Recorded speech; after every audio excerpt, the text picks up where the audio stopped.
Bonjour à tous et bienvenue sur un nouvel épisode de Nous Entrepreneurs. Aujourd'hui, je reçois Jérémy Frédéric, qui est le fondateur de Smart Road ou du groupe Smart Road. Bonjour Jérémy Bonjour Benjamin.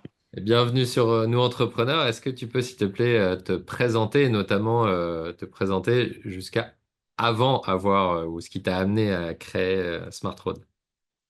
Ouais, écoute, déjà merci pour l'invitation. Moi, globalement, si tu veux, j'ai démarré ma carrière en étant mécanicien poids lourd. Donc, autant te dire que j'étais assez loin des bureaux.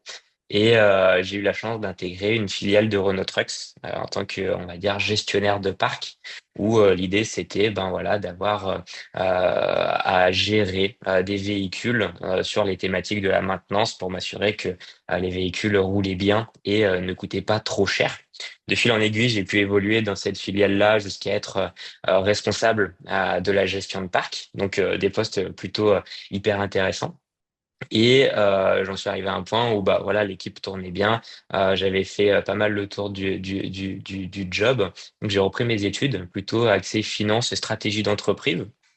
C'est hyper passionnant que j'ai pu faire du coup en parallèle de mon poste.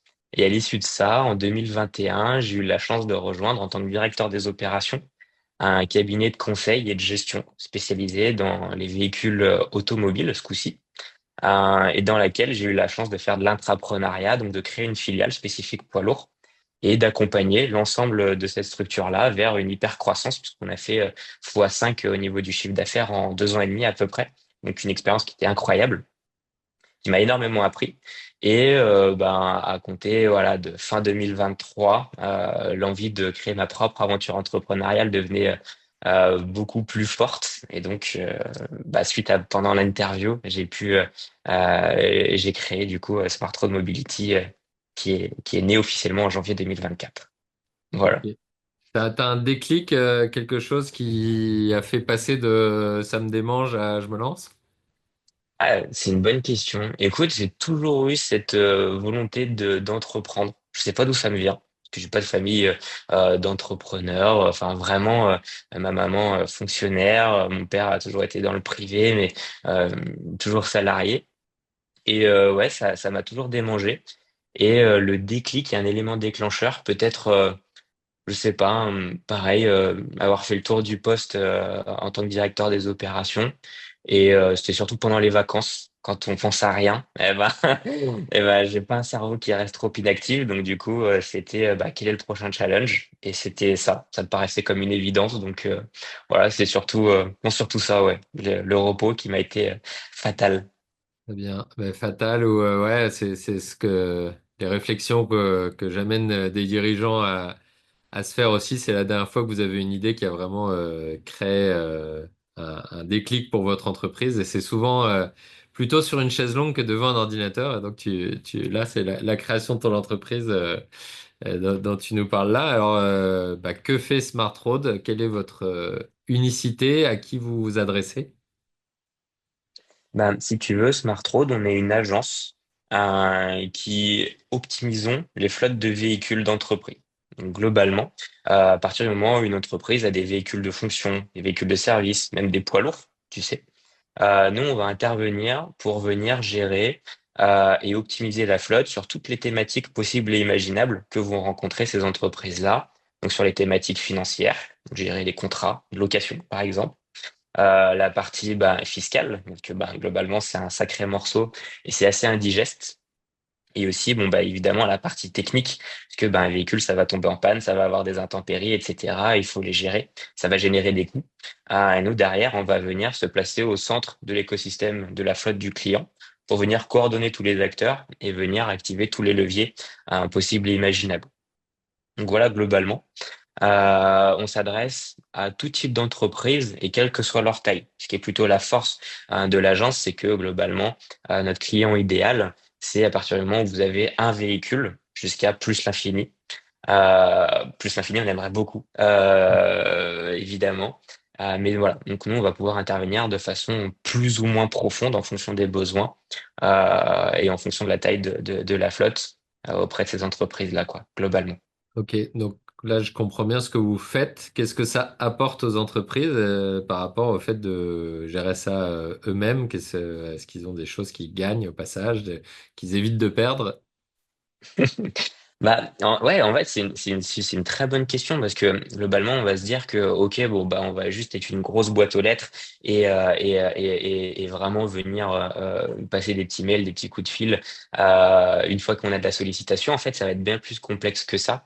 Les entreprises qui vont avoir des gestionnaires de parc intégrés, généralement, c'est pas des gens pour lesquels c'est leur métier de base. Déjà, il n'y a pas d'école pour ça. Et aujourd'hui, on vit dans un contexte qui est qui se complexifie beaucoup. Tu sais, il y a beaucoup de réglementations européennes. On est aussi dans une période qui est très inflationniste. Donc aujourd'hui, les gestionnaires de parcs, ils doivent faire face à verdir leur flotte. Tu sais, donc avoir des véhicules électriques. Et potentiellement, les usages de leur flotte sont pas forcément adaptés à un véhicule électrique. Quand ils ont toujours leur véhicule thermique, bon bah les coûts ils explosent. Et il y a toute une tas de réglementations et de fiscalité qui viennent en surcouche de tout ça. Donc aujourd'hui, le gestionnaire de parc, c'est vraiment un métier qui est hyper complexe. Et nous, pour le coup, bah, c'est notre métier, c'est notre quotidien. On gravite dans le marché, on est vraiment à l'écoute des innovations. Ça fait vraiment partie du métier, hein, cette veille technologique. Et bah, l'idée, que ce soit via Smart Road ou via un autre cabinet, hein, le fait d'avoir juste un accompagnement en tant que conseil ou juste une délégation de la flotte complète, bah, finalement, ça vous permet d'avoir des économies, puisque ces propres cabinets vont avoir un pouvoir d'achat, une force d'achat supérieure à vous parce qu'ils vont gérer des milliers de véhicules. Et si on a une flotte de centaines de véhicules, bon, bah, globalement, les remises sont pas les mêmes et vont aussi apporter toute cette surcouche et cette sécurité sur bah, la réglementation de la flotte, sur la fiscalité de la flotte, pour éviter ben, voilà, d'avoir des mauvaises surprises devant l'URSSAF. Donc finalement, on gagne pas mal de temps à externaliser sa flotte et évidemment pas mal d'argent en moyenne. Quand on va parler du coût de détention d'un véhicule, l'intervention d'un cabinet extérieur, ça génère sur la première année à peu près 15% d'économie. Donc ce qui est assez significatif, hein. La valeur absolue de ces 15% va dépendre de la taille de la flotte, mais ça reste assez significatif, donc hyper intéressant d'envisager cette option le plus tôt possible, quoi. Et donc, en théorie, ça couvre, enfin, vous ne coûtez rien à l'entreprise pour laquelle vous travaillez, c'est ça?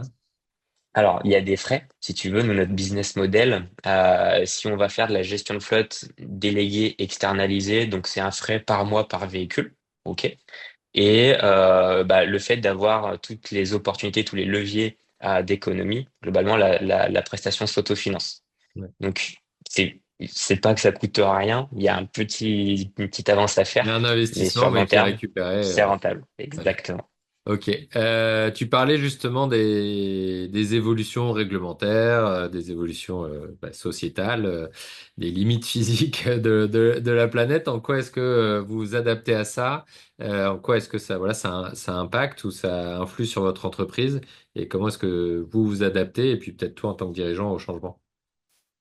Bah, c'est une très très bonne question. Vraiment, c'est une bonne question parce que c'est assez complexe. Comment on s'adapte?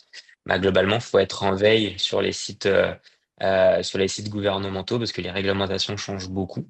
Mais en tout cas, nous, notre enjeu, c'est surtout de bien connaître la loi, notamment une loi hein, qui s'appelle la loi d'orientation des mobilités, qui vient régir du coup les flottes automobiles françaises, plus après en surcouche la loi climat et finances qui est issue d'une loi européenne.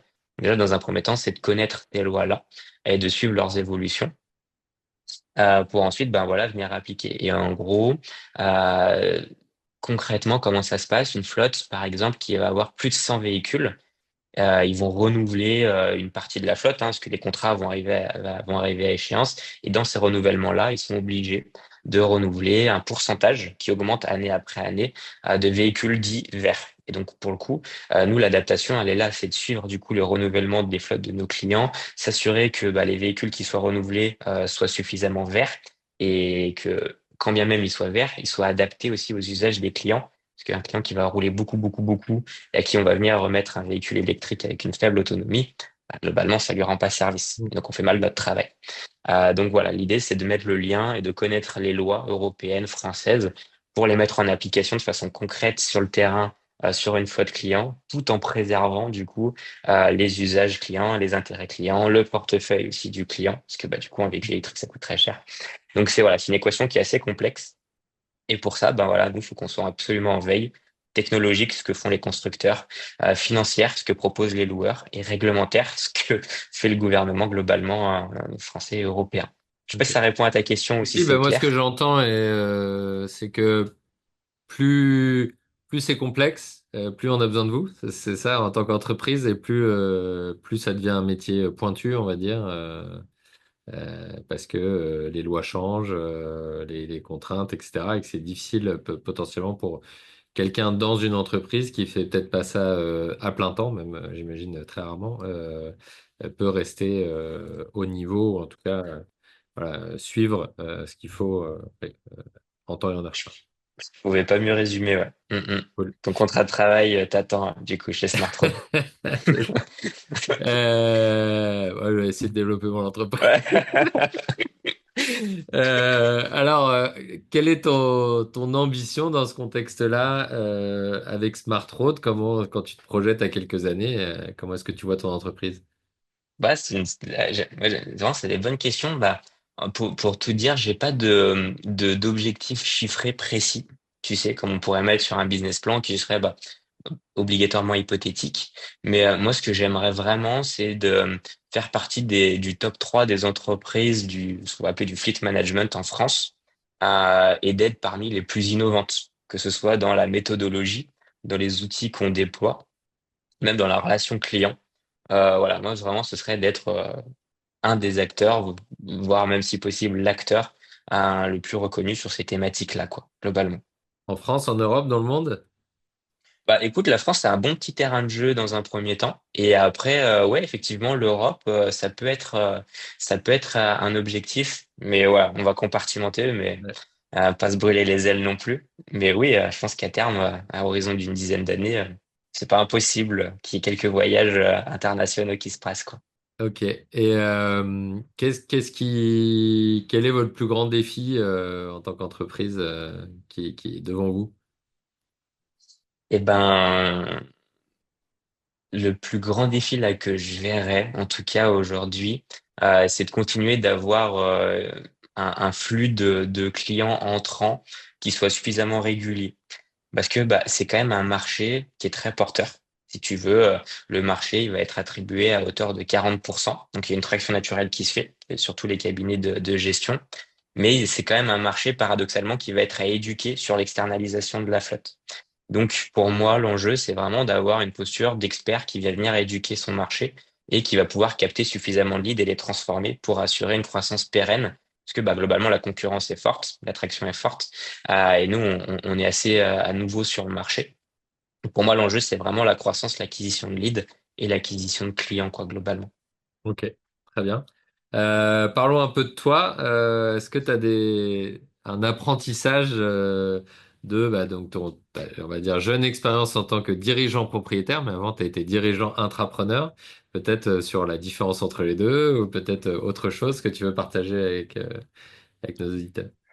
Bah, déjà, le fait d'avoir été intrapreneur, nous, ce qui est super bien, c'est qu'on a notre CDI, on n'a aucun risque, donc on peut être hyper imaginatif sur nos tableaux Excel et c'est facile. Donc, soyez Mais ça reste des... entrepreneur, c'est ça que tu dis, reste Non, intrapreneur? non, non, ça marche pas mieux. Ça marche pas mieux. Et en vrai, le vrai apprentissage que j'ai eu, je pensais que, bah, du coup, vu que je savais que j'étais sur un marché porteur, le fait d'avoir créé ma propre entreprise, j'allais avoir une traction naturelle, des leads entrants naturellement. Bah, pas du tout. En fait, le fait de créer son logo, spoiler alerte, ça ne ramène pas des clients. Donc ouais, ça c'était le vrai apprentissage. Et moi pour le coup, ben j'ai jamais été en posture d'être vendeur ou d'avoir fait du marketing. Donc j'ai dû me faire sacrément accompagner sur ces thématiques-là pour bah du coup avoir un flux de clients entrant suffisant pour avoir une belle croissance. Donc voilà, moi ma vraie fausse croyance, c'est que trois messages sur LinkedIn qui sont très mal faits plus un logo, ça ne marche pas pour faire de la croissance. Donc voilà, c'était vraiment ça que j'en ressortirais. Top. Et si on se projette maintenant du coup sur le futur, quelles compétences ou connaissances tu aimerais déjà avoir pour contribuer au mieux à ton ambition? Tu vois, typiquement, ce serait toute la partie, on va dire, visibilité sur Internet pour avoir vraiment des leads entrants. Que je suis très mauvais en création de landing page ou de site web. J'ai pas encore spécialement un gros budget pour faire une machine de guerre d'acquisition sur ce sujet-là. Donc ça serait une compétence que j'aimerais vraiment avoir, qui me servira, je pense, qui sera partie des prochains chantiers sur les prochains mois, quoi. Ok, top. Mm. Merci pour ça. Qu'est-ce, quelle actualité ou qu'est-ce que la communauté des entrepreneurs du Rhône peut faire pour toi? Si vous avez des véhicules ou si vous connaissez des personnes qui travaillent dans des flottes de véhicules, ben, n'hésitez pas à les mettre en relation avec nous. Sans que ça engage à quoi que ce soit, on a fait récemment un audit en ligne 100% gratuit qui permet de poser pas mal de questions pour obtenir une feuille de route personnalisée. Et après, s'ils souhaitent externaliser chez nous ou pas, ou avoir du conseil chez nous ou pas, peu importe.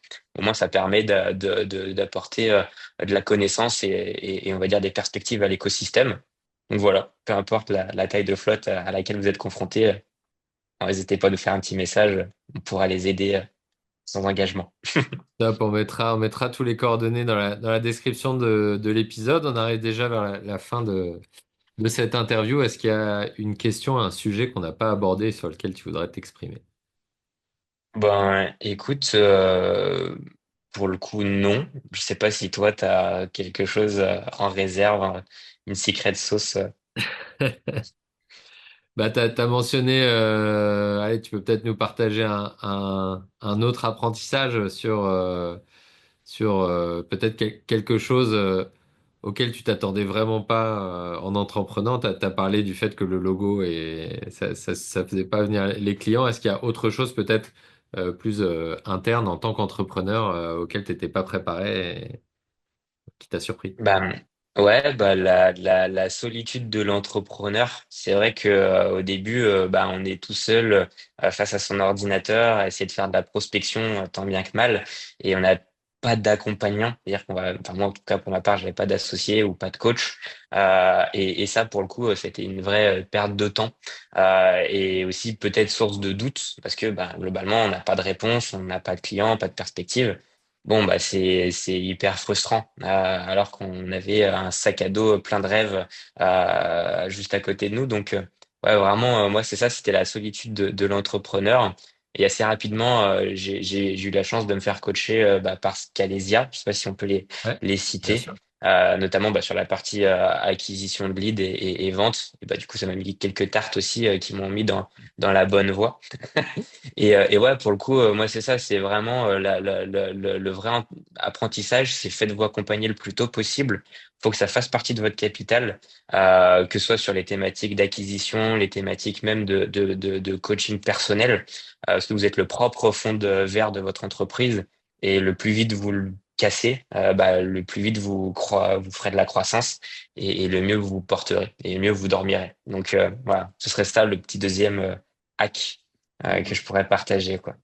Excellent. Écoute, Jérémy, merci beaucoup. Donc, on mettra tes coordonnées dans la description d'épisodes. Et puis, merci de ton partage, hyper intéressant. Et à très bientôt à tous sur un nouvel épisode de Nous Entrepreneurs. Ciao. Merci, Benjamin.